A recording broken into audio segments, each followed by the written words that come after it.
नमस्कार दोस्तों, मैं गोविंद विश्वास आप सभी का इस चैनल पे एक बार फिर से स्वागत करता हूं। आज हमारे साथ पठानकोट से रेणु बाला कश्यप जी उपस्थित हैं।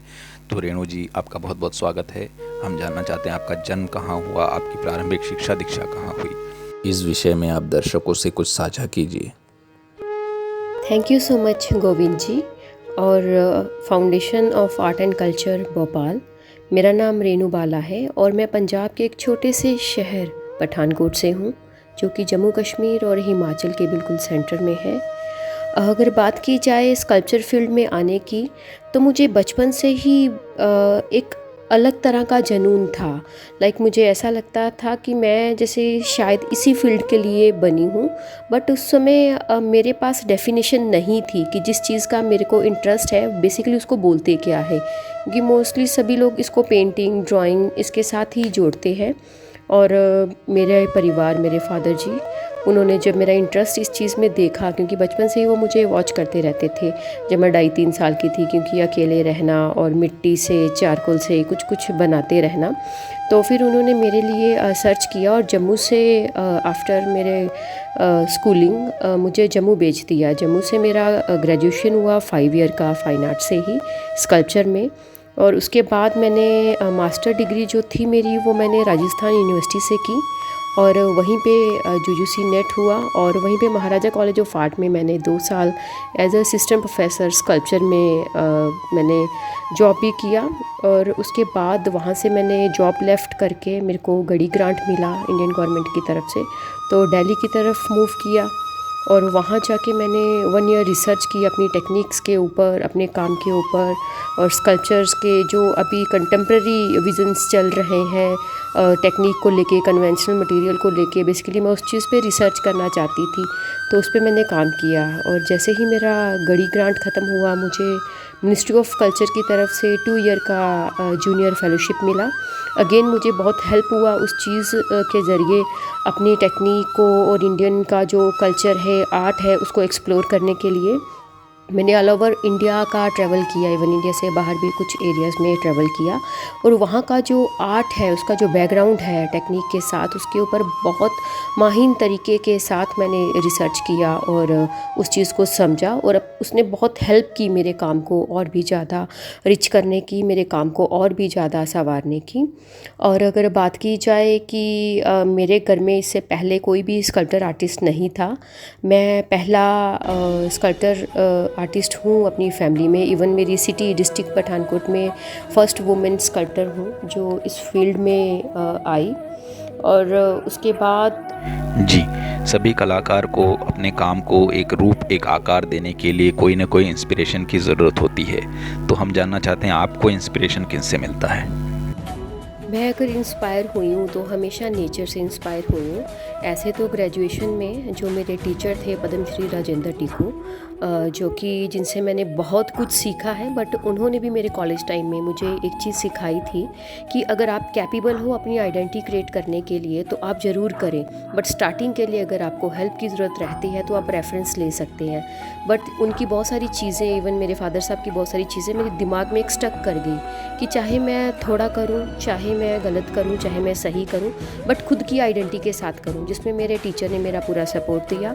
और काम में मेरा एक अलग स्टाइल मेरे को डेवलप करने का मौका मिला, जिसमें किसी भी तरह का रेफरेंस नहीं हुआ। एज एक ह्यूमन की बात की जाए तो मेरे टीचर ने मुझे बहुत कुछ सिखाया। एक अच्छा बीइंग ह्यूमन कैसे होता है, अपने काम को समय कैसे देना चाहिए, काम के साथ ईमानदार कैसे होना चाहिए। और बात की जाए जब आर्ट को लेके कि मैं किन चीज़ों से इंस्पायर हूँ, मैं हमेशा नेचर से इंस्पायर रही हूँ, क्योंकि नेचर का जो क्रिएशन होता है वो बहुत ही यूनिक होता है और हर समय बदलता रहता है। रेणु जी, आपके काम बहुत ही खूबसूरत हैं। हम जानना चाहते हैं उसके पीछे क्या नरेशन है, क्या स्टोरीज़ है, क्या कॉन्सेप्ट है, वो आप ज़रूर दर्शकों से साझा करें।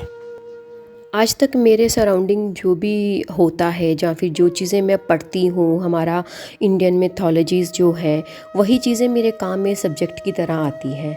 और मेरे बहुत सारी सीरीज़ वर्क रहते हैं जिसके अंदर typical Indian culture, mythology, story और हिस्टोरिकल चीज़ों का एक टच देखने को मिलेगा, जहाँ फिर एक स्वरूप सा देखने को मिलेगा। और जो टेक्निक के साथ मैंने वर्क किया है, मैंने पूरी कोशिश की है कि वो टेक्निक भी ऐसी हो जो कन्वेंशनल हो, बट कंटेम्प्रेरी रूप लिए हो। और मेरे जो सब्जेक्ट होते हैं मोस्टली वो यही होते हैं, जैसे हमारे मदर गॉडेस हो गया और अर्थ गॉडेस हो गया, ये ऐसी वाली कुछ चीज़ें जो ग्रोथ को लेके दिखाती है, सीता बर्थ हो गया, या फिर कोई भी रामायण महाभारत, या फिर हमारी मेमोरीज़, हमारे स्कूल टाइम की मेमोरीज़, या फिर हमारी सोसाइटी जो मैं अभी एक्सपीरियंस कर रही हूँ या फिर पहले टाइम से भी करती आ रही हूँ, उसमें जो जो चीज़ें मुझे स्टक करती थी, अपनी तरफ खींचती थी, उन चीज़ों को मैंने टाइम टू टाइम अपने स्कल्पचर्स, अपनी ड्राइंग और अपने पेंटिंग के ज़रिए मैंने एक्सप्रेस किया है। और मैंने बहुत सारे आइकॉन और बहुत सारे एलिमेंट्स एज अ सजेस्टिव तौर पे मैं यूज़ करती हूँ। जैसे फॉर एग्जांपल मैं कंटेम्प्रेरी कुछ एलिमेंट जैसे पाना, चाबी, इन चीज़ों को यूज़ करती हूँ। तो वो मैंने एक सीरीज़ बनाई थी टीचर और स्टूडेंट के रिलेशन को लेके, जिसके अंदर पाना जो कि नट को कसता है, उसको एक एज ए टीचर का करैक्टर दिया था, जो कि एक सही रूट्स की तरफ स्टूडेंट को गाइड करता है, उसको कसता है। जैसे हमारी पुरानी कहावत है ना कि टीचर की डांट देसी घी की तरह होती है। तो उन चीज़ों को जो मैंने मेमोरीज़ के ज़रिए या फिर अपने पास्ट में, बचपन में मैंने एक्सपीरियंस किया था या फिर सुना हुआ था अपने कोलीग से या अपने घर में, तो उन चीज़ों को मैं अपने काम में लाने की कोशिश करती थी। उसी तरह मेरे काम में बहुत सारे अलग अलग एलिमेंट यूज़ होते हैं, जैसे फ़िश हो गया। तो फ़िश हमारे जो इंडियन कल्चर में, इंडियन जो हमारे बिलीव्स हैं उसके अंदर उसको बहुत एक रिस्पेक्ट और स्पेशल जगह दी गई है। और ऐसे भी अगर हम फ़िश का एक करैक्टर देखें तो वो एक डेप्थ में रहने वाला जीव है जो कि बहुत ही चंचल है। तो उस चंचलता को दिखाने के लिए मैं कहीं ना कहीं अपने काम में फ़िश को यूज़ करती रहती हूँ। उसके अलावा मैं एलिफेंट हेड, इन चीज़ों को भी दिखाती हूँ, ताकि जो चीज़ें मैं रिप्रेजेंट करना चाहती हूँ सजेस्टिव मीनिंग के ज़रिए, उन चीज़ों को वो अच्छे से एक्सप्लेन करें। रेणु जी, एक सवाल जो लगभग हर पेरेंट्स को एक लड़की को स्कल्प्टर बनाने से पहले उनके मन में भी आता होगा, और दूसरी बात जो फील्ड में हैं उन लोगों को भी, क्योंकि ये जो फील्ड है बहुत टफ फील्ड है आपने जो चुना है, तो उस विषय में आप ज़रूर दर्शकों से कुछ साझा कीजिए कि आपके पेरेंट्स का कितना सपोर्ट रहा है आपके इस फील्ड में आने पर। जी, ये बहुत अच्छा सवाल है गोविंद जी आपका। और मोस्टली क्या होता है हमारी सोसाइटी में, जब लड़का और लड़की की बात आती है तो उनके लिए प्रोफेशन बिल्कुल एक टारगेट की तरह फिक्स किए होते हैं कि आप डॉक्टरी में जाएंगे, लड़का इंजीनियर बनेगा, या फिर बहुत कुछ फैमिलीज़ होती हैं कि चलो ठीक है लड़की को हम आर्किटेक्ट या समथिंग इन फील्ड्स में डाल देंगे। बट जब बात आती है कि उनको अपने बच्चे को एक स्कल्प्टर आर्टिस्ट बनाना है, तो आई थिंक 100 नहीं 1000 टाइम लोग सोचेंगे, और सोचने के बाद भी वो इस चीज़ को अपने बच्चों के लिए नहीं बोलेंगे। बट मेरी फैमिली में मेरे फादर जी का बहुत ज़्यादा सपोर्ट रहा इन चीज़ों में। उन्होंने कभी भी, क्योंकि जब मैं छोटी थी उस समय भी उन्होंने कभी वैसा मुझे फ़ील नहीं होने दिया कि लाइक मैं लड़की हूँ तो मैं कमज़ोर हूँ या फिर मुझे बाहर नहीं जाना चाहिए। इवन उन्होंने कभी मुझे ऐसा फ़ील ही नहीं होने दिया। और जब मैंने अपनी इच्छा जताई कि मैं एक स्कल्प्टर आर्टिस्ट बनना चाहती हूँ, मैं स्कल्प्टर फील्ड को ज्वाइन करना चाहती हूँ, तो उन्होंने मुझे अप्रिशिएट किया और बहुत खुश हुए। और उन्होंने कहा कि तुम्हारा इंटरेस्ट जिन चीज़ों में है आप वो करें। और उसके बाद उनका सपोर्ट था कि मैं आज यहाँ पे हूँ। और नो डाउट ये चीज़ है कि ये बहुत हार्ड वर्किंग फील्ड है। आई थिंक मैं 14 ईयर की थी जब मैंने घर से मूव किया था आफ्टर माय स्कूलिंग, और इस फील्ड में आ गई थी। और फील्ड में आते ही मेरा जो मेन इंटरेस्ट बना था वो स्कल्पचर में ही रहा था। और उसी टाइम से मैं stone carving, wood carving, metal casting और उसके अलावा फाइबर कास्टिंग बहुत की। 2005 से लेके स्टिल 2013 तक, जब तक मेरा एकेडमिक चला, मैं इन चीज़ों में अपने जो मीडियम थे उसको मैंने बहुत अच्छे से एक्सप्लोर किया। और मेरे को जहाँ मौका मिलता था मैं इसी फेवर में रहती थी कि मैं बड़े बड़े काम करूँ। मुझे आज भी, मैं बहुत पैशनेट हूँ बड़े बड़े स्टोन काटने के लिए। और इंडिया में कई जगहों पे जाके मैंने ये वर्क किया है और कई जगहों पे मेरे काम भी लगे हैं। और एक अलग ही खुशी मिलती है जब हमारे बनाए हुए काम इंस्टॉल होते हैं किसी स्पेस के ऊपर। जी, नए आर्टिस्टों व स्टूडेंट्स जो इस फील्ड में आना चाहते हैं उनके लिए आप क्या संदेश देना चाहती हैं? मैं अभी के टाइम पे जो हमारे स्टूडेंट हैं जो फील्ड में ग्रेजुएशन या मास्टर डिग्री कर रहे हैं, उनको मैं एक ही चीज़ बोलूँगी कि देखिए हमारा जो फील्ड है वो बहुत पेशेंस वाला फील्ड है। अगर आप सोचेंगे कि आफ्टर ग्रेजुएशन या फिर आफ्टर मास्टर आपको रिप्लेसमेंट मिल जाएगा या फिर आप फील्ड में अर्निंग के लिए चले जाएंगे, तो उन चीज़ों को आप हटा दीजिए। क्योंकि ये फील्ड आपका समय, आपकी मेहनत, आपका डेडिकेशंस और हर चीज़ एक तपस्या की तरह हर चीज़ मांगता है। अगर आप अपने ग्रेजुएशन टाइम में अपना ध्यान, अपना फोकस सिर्फ अपने काम पे देंगे ना, तो बहुत सारी चीज़ें हैं जो आफ्टर कॉलेज जब आप फील्ड में आएंगे तो इजी हो जाएगा।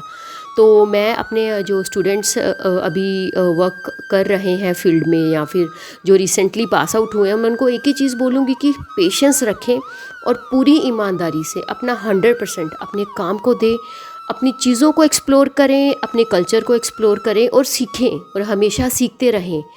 क्योंकि हमारी फील्ड ऐसी है, हम सीखते रहेंगे तो हम आगे बढ़ेंगे और चीज़ों को और भी ज़्यादा एक्सप्लोर कर पाएंगे, चीज़ों को और भी ज़्यादा देख पाएंगे और सीख पाएंगे। और इसके अलावा एक मेन बेसिक चीज़ है मैकेट और हमारी स्केचिंग और ड्राइंग।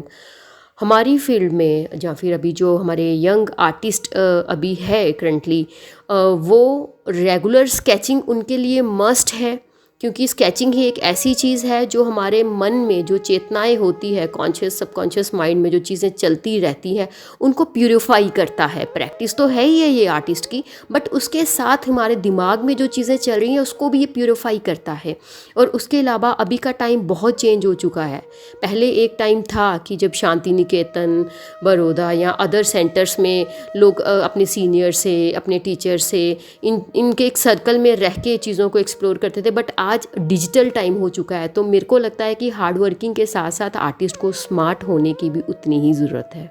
वो अपडेट रहें, जो जो स्कॉलरशिप्स निकल रही है, जो जो अपॉर्चुनिटीज़ है, उन चीज़ों को मिस ना करें, बढ़ते रहें और अपने काम को एक्सप्लोर करते रहें, और हो सके तो रेफरेंस में कम रहें, और अपना ऑन एक जो अंदर से नेचर है, अपना स्टाइल है, अपना काम है, उन चीज़ों को सामने लाने का प्रयास करें। और ज़्यादा से ज़्यादा स्टडी करें, मैकेट बनाएं, स्केचिंग करें, क्योंकि ये चीज़ें बेसिक है। क्योंकि आर्टिस्ट का मतलब सिर्फ ये नहीं है कि वो सिर्फ आर्ट हिस्ट्री पढ़े, एस्थेटिक पढ़े तो उसके लिए सफिशिएंट है, नहीं। आपको हर चीज़ की नॉलेज होना ज़रूरी है, क्योंकि ये एक होल बॉडी है जिसके अंदर आपको साइंस, आपको जो जियोलॉजी, आपको जीएसआई, आपको हर मीडियम, हर टेक्निक, हर चीज़ों की नॉलेज होना ज़रूरी है। कंटेम्प्रेरी अभी क्या हो रहा है आर्ट में, सोसाइटी में या बाकी चीज़ों में, क्योंकि यही एक सब्जेक्ट बेस बन के हमारे काम के ज़रिए बाहर आते हैं। तो आज के स्टूडेंट को हार्ड वर्किंग के साथ साथ स्मार्ट होना भी ज़रूरी है। आपके मैकेट, आपकी स्केचिंग, आपकी ड्राइंग, ये डेली प्रैक्टिस में होनी चाहिए, और 100% अपने काम को दें। जी, बहुत बहुत धन्यवाद। आपने बहुत सारे प्रश्नों के जवाब बहुत बेबाकी से दिए। उम्मीद है हमारे दर्शकों को बहुत पसंद आया होगा। आने वाले समय में हम लाइव के ज़रिए आपका स्टूडियो भी ज़रूर विज़िट करना चाहेंगे। और अब हम इस प्रोग्राम को यहीं समाप्त करते हैं। बहुत बहुत धन्यवाद। मैं तहे दिल से धन्यवाद करती हूँ गोविंद जी का और Foundation of Art and Culture Bhopal का, और इस चैनल के माध्यम से जितने भी व्यूअर, आर्टिस्ट, आर्ट लवर या फिर आर्ट टॉक को पसंद करने वाले यूट्यूब पे जो विज़िट करते हैं, वो ज़्यादा से ज़्यादा इस यूट्यूब चैनल को सब्सक्राइब करें, लाइक करें, और ज़्यादा से ज़्यादा अपने सर्कल में और जो लोग आर्ट को पसंद करते हैं उनके साथ शेयर करें। Thank you ji, thank you so much.